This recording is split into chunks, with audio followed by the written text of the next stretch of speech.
제가 가진 성경 구약 성경 750쪽 정도 있습니다. 에스더서 1장 1절에서 8절까지입니다.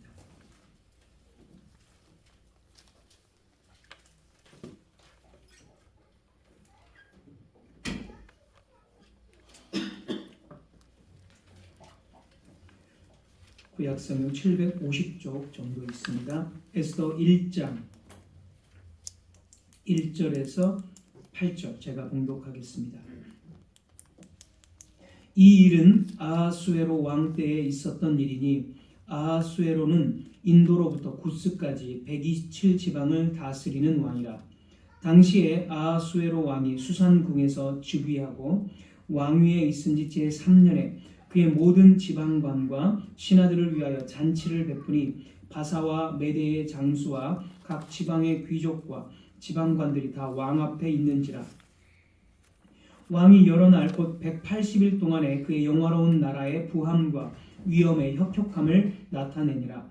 이날이 지남에 왕이 또 도성 수산에 있는 비천간의 백성을 위하여 왕궁 후원 뜰에서 7일 동안 잔치를 베풀세 백색, 녹색, 청색 휘장을 자색 간 배줄로 대리석 기둥 은고리에 메고 금과 은으로 만든 걸상을 화반석, 백석, 운모석, 흑석을 깐 땅에 진설하고 금잔으로 마시게 하니 잔의 모양이 각기 다르고 왕이 풍부하였으므로 어주가 한이 없으며 마시는 것도 법도가 있어 사람으로 억지로 하지 않게 하니 이는 왕이 모든 국내 관리에게 명령하여 각 사람이 마음대로 하게 함이더라. 아멘. 오늘 페르시아 궁전과 잔치라는 제목으로 하나님 말씀 증거하겠습니다. 오늘부터 에스더서를 좀 연속적으로 살펴보려고 합니다. 에스더서 1장에 아하수에로 왕이 나옵니다. 아하수에로 왕. 이 왕이 나오는데 이 왕이 누구인지에 대해서 먼저 밝혀내는 것이 사실 조금 중요하다고 볼 수 있습니다. 전통적으로 이 아하수에로는 세계 역사에서 이제 크세르크세스 1세로 해석이 됩니다. 많은 사람들이 페르시아의 역대 왕 중에 왕이 이렇게 있는데 그 중에 이 아하수에로가 크세르크세스 이렇게 크세르크세스 1세로 해석을 합니다. 그러나 본문과 우리 성경 본문과 역사적 정황을 고려할 때 크세르크세스 1세가 아니라 지난주에 언급한 다리오 1세, 다리오 왕, 다리오 1세로 보는 것이 훨씬 더 자연스럽습니다. 에스더서 1장에 나오는 페르시아 제국에 대한 묘사가 나오는데요. 페르시아 제국은 굉장히 안정되고 평화롭던 그런 시기였습니다. 그래서 이 왕은 우리가 본문에서 읽었듯이 잔치를 180일 동안이나 베풀어 줍니다. 이 같은 사실은 일반 역사에서도 확인해 볼 수가 있는데 다리오 1세 시대에 지난주에 말한 다리오 성전을 건축하는 데 후원하는 그 다리오 왕입니다. 그 다리오 시대에 페르시아는 제국이 안정되고 행정 조직이 체계화된 시기로서 에스더서에 나타나는 강력한 그 중앙 집권적인 통치와 법 체계 그리고 평화로운 분위기와 아주 잘 어울립니다. 반면에 전통적으로 보는 크세르크세스 1세 시대는 이 살라미스의 해전 그 이후 혼란이 굉장히 가중되던 그런 시기입니다. 그래서 에스더서 1장에 아주 평화롭고 엄청난 그런 위험 있는 페르시아 제국과는 안 어울린다는 것이죠. 크세르크세스 1세 때는 그러한 그 정치적인 그런 혼란이 있었기 때문에 반면에 다리오 왕 시대에는 엄청난 그런 평화가 있던 시기이기 때문에 더 어울린다는 겁니다. 다리오 왕으로 보는 것이. 그래서 에스더서에 나오는 이 왕 아하수에로 이 왕은 페르시아 왕을 가리키는 왕의 칭호다 이렇게 보는 것입니다. 로마 제국의 왕들을 다 가이사, 이렇게 가이사라고 보는 것처럼, 또 애굽의 왕들을 전부 다 파라오라고 부르는 것처럼 아하수에로라는 것이 이제 페르시아 제국의 왕들을 지칭한다는 것입니다. 왕의 칭호. 더 많은 증거들을 제가 자세하게 제시할 수 있지만 상당히 어려워지고 또 시간이 많이 할애되기 때문에 생략을 할 수밖에 없습니다. 결론은 아하수에로는 페르시아 왕의 칭호이고 에스더서에 나오는 왕의 실질적인 이름은 지난주에 언급한 다리오 왕, 다리오 1세라는 것을 우리는 이 결론을 가지고 에스더서 말씀을 들었으면 좋겠습니다. 다리오 왕은 왕위를 계승한 직후 내부에서 일어난 반란을 진압하는 데 많은 시간을 할애했습니다. 지난주에도 언급을 했죠. 그는 페르시아 제국의 이 광범위한 그 지역에서 발생한 이 반란들을 다 진압했습니다. 주요 반란 지역으로서 엘람, 이집트, 메데도 이제 페르시아가 다 합병해가지고 메데를 이렇게 합병했죠. 메데 등 여러 곳에서 반란들이 있었습니다. 이 반란을 2년 동안 다 진압을 했고 3년 차에, 그러니까 오늘 이 에스더 본문 1장에 보면 이 왕의 즉위 3년째에 잔치를 베풀었다고 하죠. 그래서 3년째에는 이 모든 반란이 다 진압되고 페르시아 제국의 행정 체계들이 다 자리를 잡고 법 질서, 그리고 페르시아 제국이 이제 20개의 속주로 나누고 그 20개의 주를 다시 본문에 나와 있는 대로 127개의 지방으로 나누어서 지도자들을 임명해서 다스리도록 했습니다.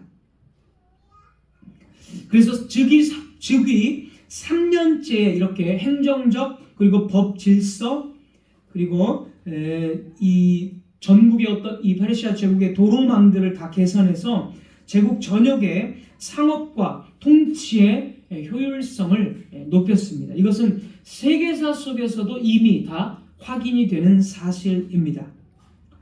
이런 왕권의 강화와 안정은 다리오의 통치 3년에 이루어졌기 때문에 본문 1절, 우리 본문 1절과 일치하고 3절 왕위에 있은 지 제3년에 이 본문과도 일치합니다. 그런데 이제 대부분의 학자들은 에스더서에 나오는 왕을 좋지 않게 봅니다. 예를 들어서 좋지 않게 보는 이유가 있는데요. 예를 들면 왕이 180일 동안이나 잔치를 베풀고 그리고 또다시 7일 동안 잔치를 베푼 것에 대해서 이 왕은 굉장히 낭비벽이 심하고 아주 지나치다. 그리고 이 왕은 술고래. 왜냐하면 잔치를 180일 동안 베풀었다는 것은 상식적으로 우리가 볼 때 사실 좀 상식을 벗어나는 일이잖아요. 그러니까 이 학자들은 이 왕에 대해서, 이 다리오 왕에 대해서 술고래이며 방탕한 모습이다라고 해석을 합니다. 그러나 이것은 도덕적인 관점으로 성경을 보기 때문에 잘못 본 것입니다. 예를 들어서 다시 한번 예를 들면 창세기에 그 노아의 홍수로 그 심판이 당하고 나서 노아가 방주에서 나와서 이제 새롭게 설립된 땅이죠. 옛 땅이 물로 다 심판당했죠. 그래서 새롭게 설립된 이 새로운 땅에서 노아가 포도를 경작하고 포도주를 먹고 취하게 됩니다. 거의 모든 학자들은 이 노아가 포도주에 취한 모습을 역시 도덕적으로 보기 때문에 노아는 술주정뱅이고 잘못한 것이다라고 말합니다. 그러나 이렇게 도덕적으로 보면 안 됩니다. 성경에서 포도주는 안식을 상징하는 음료입니다. 안식이 임했다라는 어떤 증거가 바로 이 포도주입니다. 그래서 예수님께서 요한복음 2장에 첫 번째 표적으로 물을 포도주로 바꿉니다. 이것은 예수님을 통해서 안식의 잔치가 시작되었다는 것을 나타내는 거죠. 이거 다 과거에 설교했던 것들입니다. 그래서 노아가 포도주를 먹고 취한 것은 새롭게 설립된 이 땅에서 안식의 음료를 마시고 안식을 누리는 것입니다. 아주 잘 어울립니다. 그래서 문맥이. 그래서 창세기 9장에서 성경은 노아가 잘못했다라는 어떤 암시도 없습니다. 오히려 잘못은 안식을 깨고 비난한 함이 잘못했다고 창세기 9장이 말합니다. 그래서 노아가 일어나서 선지자로서 함의 아들을 저주한 것입니다.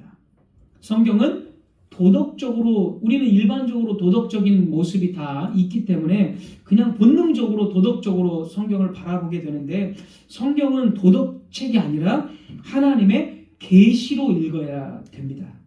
그것이 바로 성경적인 관점입니다. 따라서 오늘 에스더서 1장의 다리오 왕이 잔치를 베풀고 어주, 그러니까 왕이 주는 술이죠. 어주라는 것은, 술을 베푼 것은 왕이 술고래도 아니고 방탕한 사람도 아닙니다.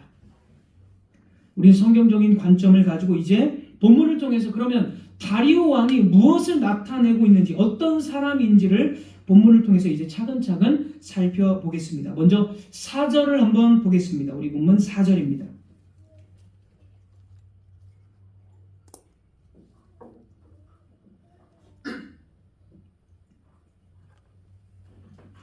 다리오 왕이 베푼 잔치는 우리 본문이 말하는 그대로 보면 4절 보면 이 4절이 강조점입니다. 4절, 왕이 여러 날 곧 180일 동안에 그의 영화로운 나라의 부함과 위엄의 혁혁함을 나타내니라. 그러니까 페르시아 왕국의 위대함과 영광을 나타나는 데 있어서 잔치라는 소재와 술, 금잔 이런 것들이 지금 사용되고 있는 것입니다. 그러니까 성경의 의도는, 하나님의 의도는 오늘날의 잣대를 가지고 방탕함으로 보지 말고 페르시아 왕국의 영광과 위엄과 위대함을 지금 여기서 읽어야 된다. 이렇게 인도하고 있는 것입니다. 성경이.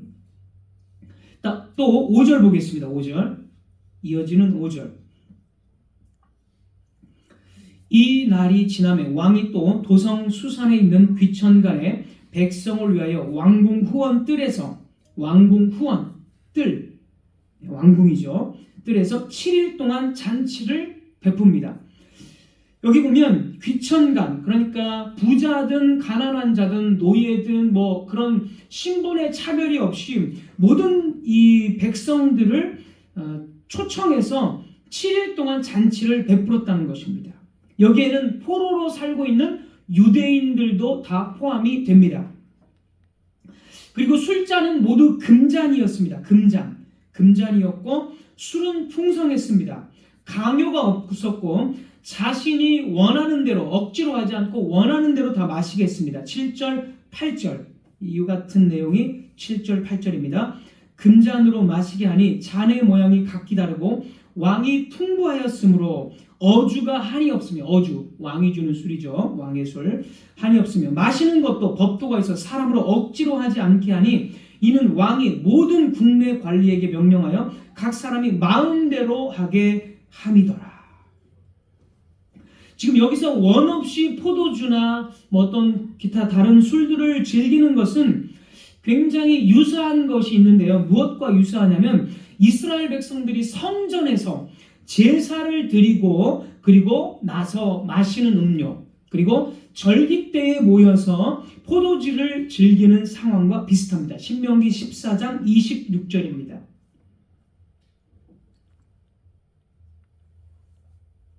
신명기 14장 26절.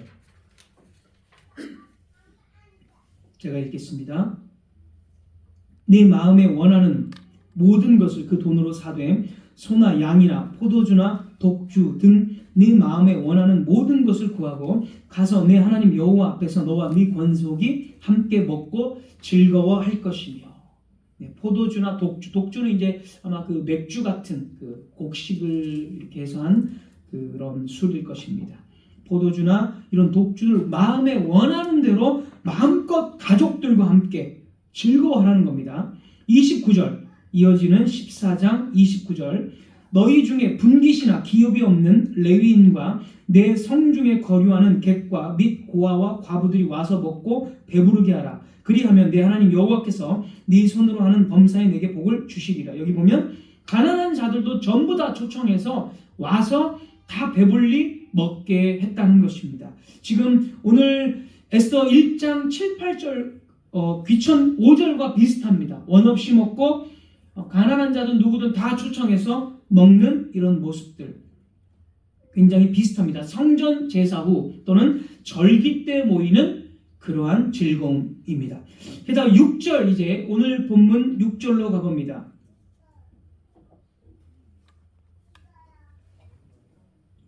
오늘 에스더 1장 6절로 다시 돌아오면 백색, 녹색, 청색 휘장을 자색 가는 배줄로 대리석 기둥 은고리에 메고 금과 은으로 만든 걸상을 화반석, 백석, 은모석, 흑석을 깐 땅에 진설하고 왕궁의 정원을 지금 묘사하는 이 색깔들 이런 화려한 색깔들이 나오고 휘장이 나오고 가는 배줄이 나옵니다. 자, 이 표현은 딱 읽으면 유대인들이 이 표현을 딱 읽으면 무엇을 생각할까요? 페르시아 사람들은 이 표현을 읽으면 이게 뭔가 할 겁니다. 그러나 유대인들은 구약 성경에 아주 능통한 사람들이기 때문에 이 표현을 딱 읽으면 곧바로 성막을 떠올릴 것입니다. 성막. 출애굽기 26장 1절입니다. 출애굽기 26장 1절.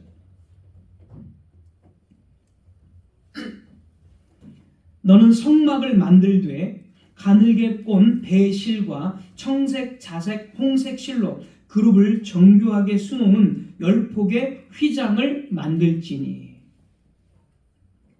출애굽기 26장 31절도 너는 청색, 자색, 홍색 실과 가늘게 꼰 배실로 짜서 휘장을 만들고라고 되어 있습니다.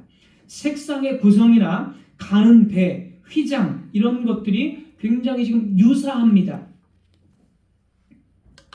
자, 이어서 그 금과 은으로 만든 걸상을 화반석, 백석, 은모석, 흑석을 깐 땅에 진설하고 이렇게 나옵니다. 금과 은으로 지금 대리석 이런 것들이 나옵니다. 역시 이런 표현들을 보면 곧바로 무엇을 떠올리냐면 솔로몬이 지은 성전을 떠올립니다. 유대인들은. 솔로몬의 성전의 경우 열왕기상 6장과 역대하 3장을 보면 성전의 내부 이런 것들은 전부 다 금으로 입혔습니다. 금으로. 값진 나무로 만들고 그 나무 위에 전부 금으로 입혔습니다. 기구들까지. 특히 에스더 오늘 그 흑석을 깐 땅에 진설하고 이런 그 귀한 이런 돌들을 땅에다가 깔았다고 표현합니다.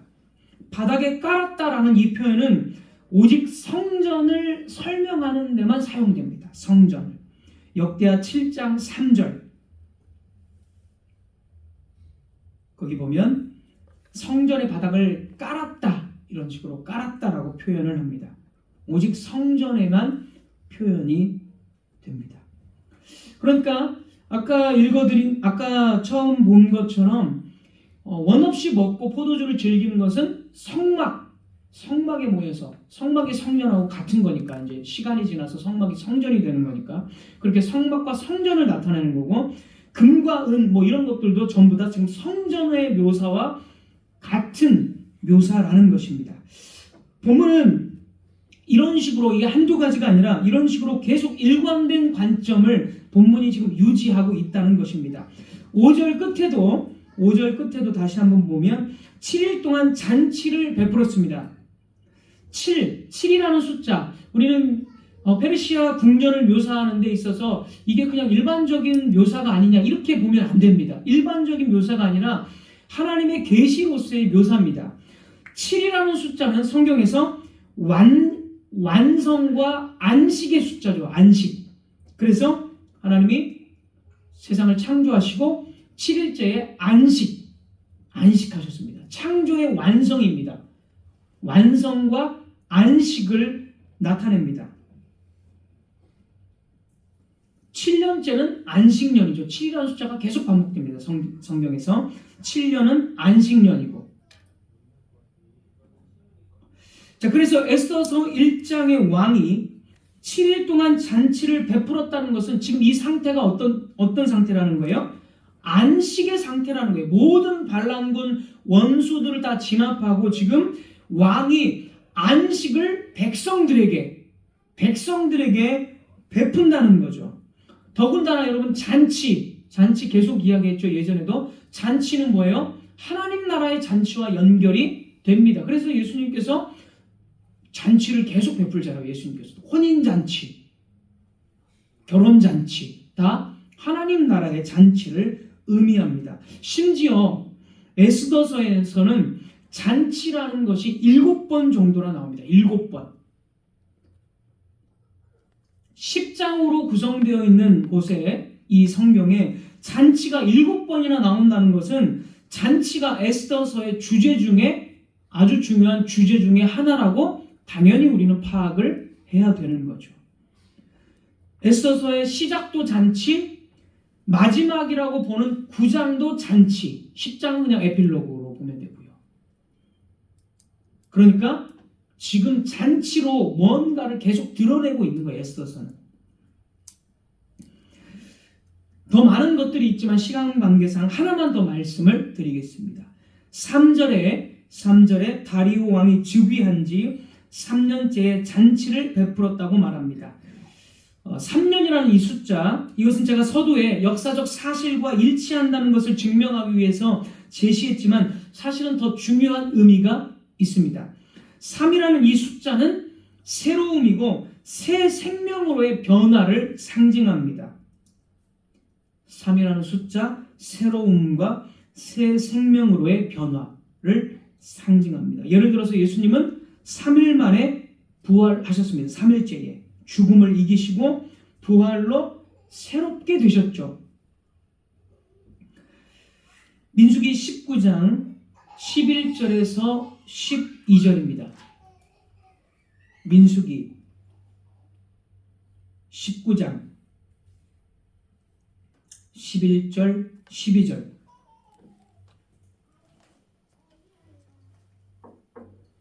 제가 읽겠습니다. 민수기 19장 11절 12절 사람의 시체를 만진 자는 이래 동안 부정하리니 일주일 동안 부정하리니 12절 그는 셋째 날과 일곱째 날의 제물로 자신을 정결하게 할 것이라. 여기 이제 셋째 날만 보면 셋째 날은 정결하게 된다는 거예요. 제물로 자신을 씻어서. 시체를 만진 자는 상징적으로 죽은 자입니다. 그런데 3일째에 씻음을 통해서 정결하게 된다는 것은 그가 죽은 자가 아니라 새로운 생명으로 전환되었다, 변화되었다라는 것을 뜻합니다.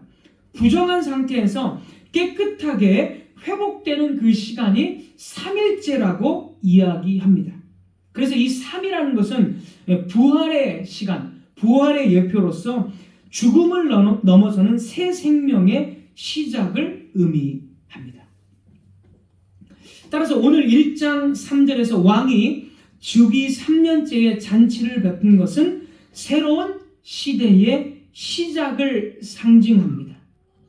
새롭게 지금 왕궁에서 페르시아 왕궁에서 하나님의 어떤 역사가 새롭게 시작되고 있다라는 것을 의미합니다.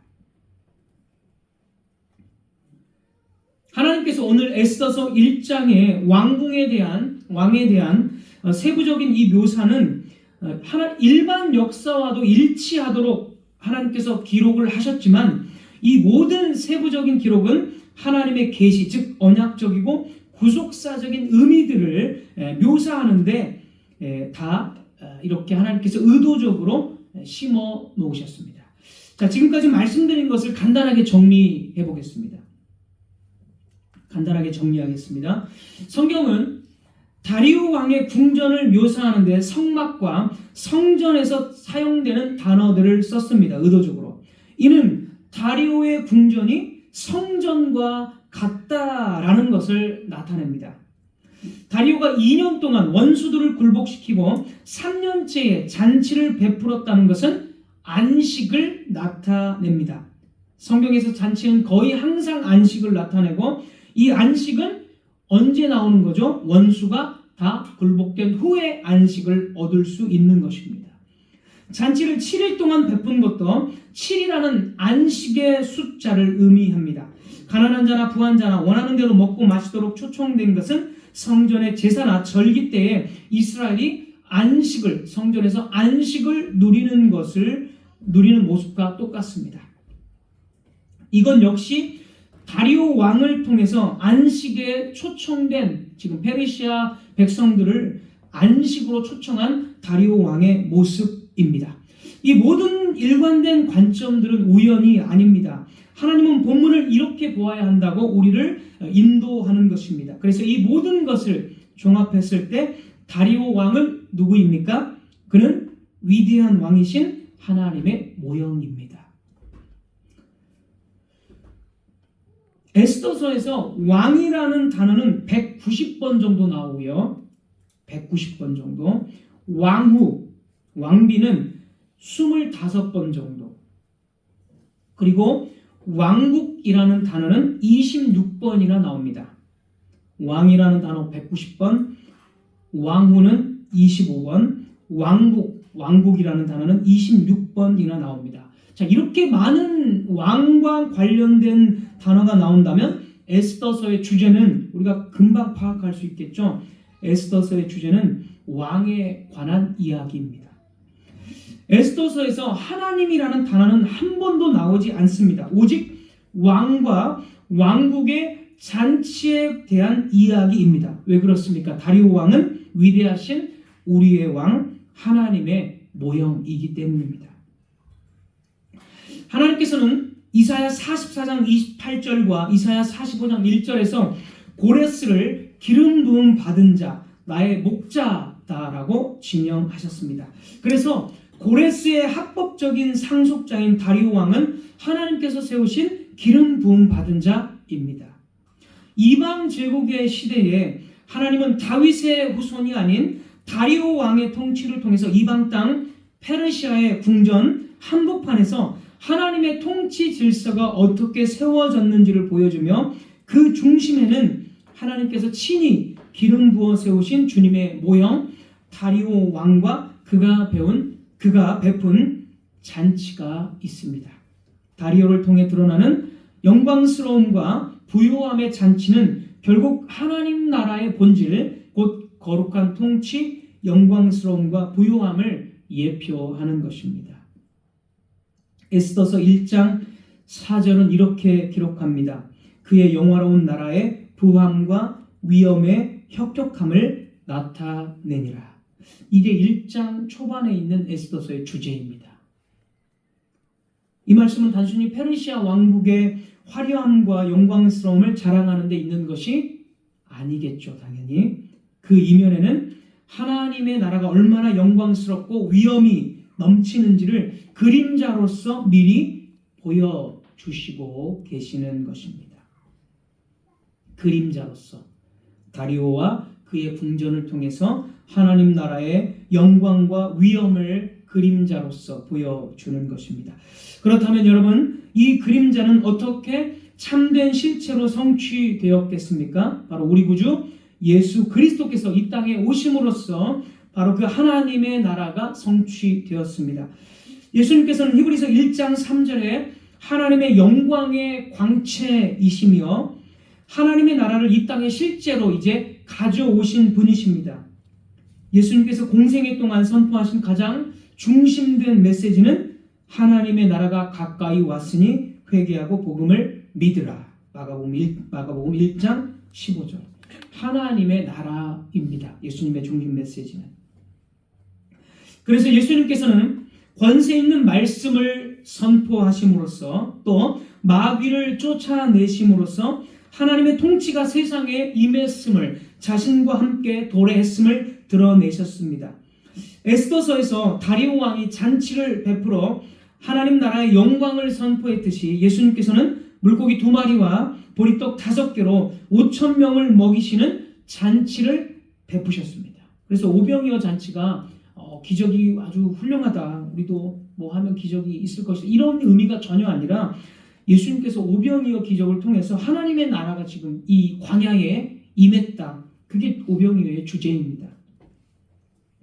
그리고 예수님은 죄인들을 식탁에 초대하시고 자주 포도주 그리고 식탁 교제를 나누셨습니다. 그래서 바리새인들은 이걸 이해하지 못하고 너희 스승은 왜 맨날 술만 먹냐? 뭐 이런 식으로 이야기를 했잖아요. 이 복음서 보면.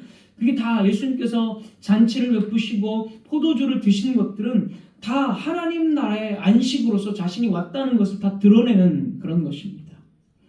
그리고 예수님께서는 마침내 십자가의 죽음과 부활을 통해 이제 모든 민족들이 죄를 용서받고 하나님 나라에 참여할 수 있는 길을 여셨습니다. 그러면 여러분, 자 이제 아주 중요한 주제가 나오는데요. 예수님께서 하나님의 나라를 가져오시고 세우셨는데 그러면 1세기에 예수님께서 세우신 하나님 나라와 하나님 나라의 영광과 위엄은 어디에 나타났습니까? 하나님의 나라는 보이지 않는 저 세상에 나타났습니까? 아닙니다. 바로 예수 그리스도를 머리로 하는 교회 가운데 나타났습니다. 이것이 아주 중요합니다. 여러분 신약 성경을 한번 보십시오. 하나님의 나라는 추상적이고 관념적인 개념이 아닙니다. 그것은 눈에 보이는 실체로서 나타났습니다. 그것이 바로 교회입니다. 사복음서에서 예수님이 하나님 나라를 정말 많이 이야기하시는데 그 하나님 나라는 죽어서 가는 하나님의 나라가 아닙니다. 물론 그것도 다 포함이 되지만 핵심적인 것은 죽어서 가는 저 하늘나라가 아니라 예수님은 교회에 대해서 계속적으로 말씀하셨습니다. 그 사복음서 이후에 나오는 서신서들 여러분 그 이제 나머지 사복음서 이후에 나오는 서신서들 있잖아요. 사도행전부터 그 나오는 서신서들 그 서신서들에서 죽어서 가는 천국에 대해서 한번 이야기가 나오는지 여러분이 찾아보십시오. 안 나옵니다. 안 나옵니다. 거의 안 나와요. 거의. 죽어서 가는 하늘나라 그런 이야기는 사도행전부터 나중에 그 나머지 그 서신서에는 거의 없습니다. 그런 이야기가. 온통 무엇에 관한 이야기예요? 온통 교회에 관한 말씀입니다. 예수님께서 영광스럽고 위엄 있게 세우신 나라가 죽어서 가는 저 나라가 아니라 그것도 포함이 되지만 핵심적인 관점은 1세기에 설립된 교회라는 것입니다. 교회는 세상의 권세자들이 세우는 제국들과는 전혀 다릅니다. 교회는 소수일지라도 하나님 보시기에는 그 무엇과도 비교할 수 없는 영광스러운 하나님의 나라입니다. 에베소서 1장 22절 23절은 이렇게 기록합니다. 에베소서 1장 22절 23절 또 만물을 그의 발 아래에 복종하게 하시고 그를 만물 위에 교회의 머리로 삼으셨느니라. 세상의 머리가 아니라 교회의 머리. 예수님은 교회의 머리이십니다. 또 교회는 그의 몸이니 심지어 교회는 예수님의 몸입니다. 어떤 세상의 피조물도 예수님의 몸이라고 말한 적이 없어요. 왜 교회를 예수님의 몸이라고 말해요? 하나님의 나라이니까. 교회는 그의 몸이니 만물 안에서 만물을 충만하게 하시는 이의 충만함이니라. 그리고 하나님께서 거하시는 그 충만이 하나님의 모든 충만이 교회 안에 있다는 거예요. 지금 에베소서 1장 22절 23절 우리는 이 22절 23절을 그냥 읽지만 여러분 이 모든 의미들을 구약의 모든 의미들을 가지고 에베소서 1장 22절 23절 한번 읽어보세요. 그러면 이거는 진짜 주체할 수 없는 그 뭐라고 이야기할까요? 우리가 정말 어떤 그 세상에서 뭔가 엄청난 광경을 봤을 때 어떤 벅찬 감동을 막 느끼잖아요. 그런 것과 같은 벅찬 감동이 여기서 사실 느껴져야 돼요. 왜냐하면 예수님의 몸이라고 말하니까 교회를 어떤 피조물도 예수님의 몸이라고 말한 적이 없는데 그 예수님의 몸을 교회라고 말하니까 이거는 진짜 뭐 온 우주를 나갔을 때 과학자들이 엄청난 그 감탄을 받고 벅찬 감동을 받는 것처럼 우리는 그런 감동과 그 감회를 우리가 받아야 되는 것입니다. 그냥 우리는 그냥 읽지만 교회는 세상 한복판에 세워진 하나님의 보좌여 그리스도의 왕되심을 드러내는 실체가 되는 것입니다. 히브리서 12장 22절 24절은 히브리서 12장 22절 24절은 우리가 시온산 살아계신 하나님의 도성 하늘에 있는 예루살렘 수많은 천사들의 무리와 함께 모인 것이다 라고 말합니다. 이 교회 예배를 이렇게 말합니다. 히브리서가.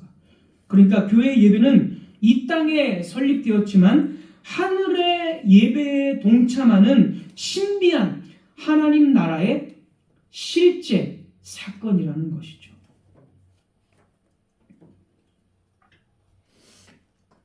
사랑하는 성도 여러분, 하나님의 왕국의 아름다움은 보이지도 않고 이 세상에는 있지도 않은데 마음속에 있다고 그냥 믿는 그런 신념, 관념, 추상적인 개념이 아닙니다. 그것은 주님께서 세우신 교회를 통해서 구체적으로 드러났습니다. 다리오 왕이 페르시아 전역에 하나님의 통치 질서의 모형을 세운 것처럼 교회는 말씀과 성령 안에서 하나님의 거룩한 통치의 법이 드러났습니다. 신약 성경을 보십시오. 온통 교회의 통치 질서가 어떠해야 되는지에 대해서 이야기하고 있습니다.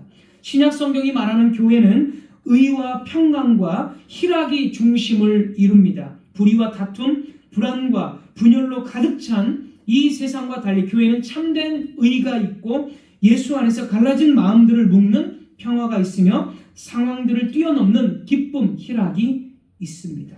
그리고 무엇보다도 교회는 하나님 나라의 잔치입니다. 에스더서의 왕의 잔치가 그 영광과 부유함으로 사람들을 압도했던 것처럼 교회에도 왕의 잔치가 준비되어 있습니다. 왕께 초대받은 자들이 왕 앞에 나아가 포도주를 마시며 찬양을 드리며 영원한 생명을 누리는 그 잔치는 지금도 교회 안에서 예배와 성찬으로 펼쳐지고 마지막 날에 더욱 완전하게 펼쳐질 것입니다. 이처럼 하나님의 나라인 교회는 단순한 조직이 아니라 거룩한 질서와 사랑, 기쁨과 연합, 섬김과 영광이 아름답게 새겨진 하늘의 실체이며 그 정점은 왕이신 그리스도와 함께하는 기쁨과 교제입니다. 여러분 어떻습니까? 하나님의 나라를 다른 곳에서 찾지 마십시오. 한국교회의 대부분의 교인들은 하나님의 나라를 죽어서 가는 곳으로만 또는 거의 많은 분들은 마음속에 하나님 나라가 있다고 믿으면 되지 이렇게 생각을 합니다. 거의 그냥 그래서 심령 천국, 내 마음에 천국이 있으면 되지 이런 식으로 생각을 합니다. 뭐 그런 부분이 없다고 이야기하는 게 아니에요. 그런 부분 당연히 있죠. 내 마음에 당연히 천국이 있죠. 그러나 성경의 핵심적이고 주된 관점은 죽어서 가는 나라도 아니고 마음속에 하나님 나라가 있다라는 것도 아닙니다. 성경의 주된 관점은 지금 우리가 참여하고 있는 눈에 보이는 교회가 하나님의 나라이자 성경이 말하는 영광이라고 말합니다. 교회를 빼놓고 하나님 나라를 운운할 수가 없습니다. 그래서 저와 여러분의 신앙의 본질은 교회로 나타나는 것입니다. 교회를 우습게 여기는 사람은 하나님을 우습게 여기는 것과 똑같습니다. 교회의 질서를 해치는 사람은 하나님을 해치려는 것과 똑같습니다. 교회 예배 시간 가운데 딴 생각하고 아무 생각 없이 앉아있는 사람은 하나님을 귀찮게 여기는 것과 똑같습니다. 교회가 어떻게 되든 나는 그냥 내 신앙생활만 신경 쓰고 나만 잘 믿어보겠다 이렇게 말하는 사람이 굉장히 많이 있는데 이런 말이 얼마나 모순적인 말인지 여러분 아시겠죠? 제가 말씀드리는 것이 타락한 교회들이 말하는 것처럼 교회를 맹목적으로 절대시하고 무조건 교회에 복종하라는 얘기가 아니라는 것 여러분 잘 아실 겁니다. 저는 한 번도 그런 적이 없기 때문에 지금까지. 타락한 교회들은 전혀 복음을 전하지도 않으면서 교회에 대한 맹목적인 복음을 요구하지만 우리는 그런 속임수에 넘어가서는 안 됩니다. 교회에 맹목적으로 복종하는 것은 절대 신앙이 아닙니다. 그러나 성경이 무엇을 말하는지를 주의 깊게 살펴보시라는 것이 저의 이야기입니다. 하나님의 이야기이죠. 주님께서 세우신 참된 교회는 주님의 영광의 실체이자 하늘을 이 땅에 옮겨 놓은 것입니다. 우리는 매주 모여서 지금 하늘에 참여하고 있는 것입니다. 이런 사실을 안다면 우리가 어찌 교회를 가볍게 생각하며 교회보다 세상을 중요시할 수 있겠습니까? 우리가 어찌 이 교회에서 다른 사람과의 교제를 끊고 교회를 나누며 자기 하고 싶은 대로 행동할 수 있겠습니까? 그런 사람은 결코 하나님의 나라를 맛볼 수 없고 하나님의 나라에서 출교당할 것입니다. 그러므로 사랑하는 성도 여러분, 우리는 선택해야 합니다. 교회를 가볍게 여기며 세상을 붙들 것인지, 아니면 교회를 통해 주어지는 하나님의 나라를 온전히 누릴 것인지 말입니다. 결국 교회를 대하는 우리의 태도가 하나님 나라를 대하는 우리의 믿음을 드러냅니다. 교회를 멸시하는 자는 하늘을 멸시하는 것이고, 교회를 사랑하는 자는 이미 하늘을 품고 있는 것입니다. 세상은 사라지지만 교회는 영원할 것입니다. 지금 이 순간 여러분의 마음을 정하십시오. 주님께서 친히 세우신 교회는 단순한 모임이 아니라 하늘의 실체이며 영원한 하나님 나라의 문입니다. 이제 우리는 망설이지 말고 주님의 몸된 교회를 끝까지 붙들어야 합니다. 교회를 외면하는 삶은 스스로 하늘 문을 닫는 것이며, 교회를 붙드는 삶은 하늘 문을 여는 것입니다. 기도하겠습니다. 하나님 아버지,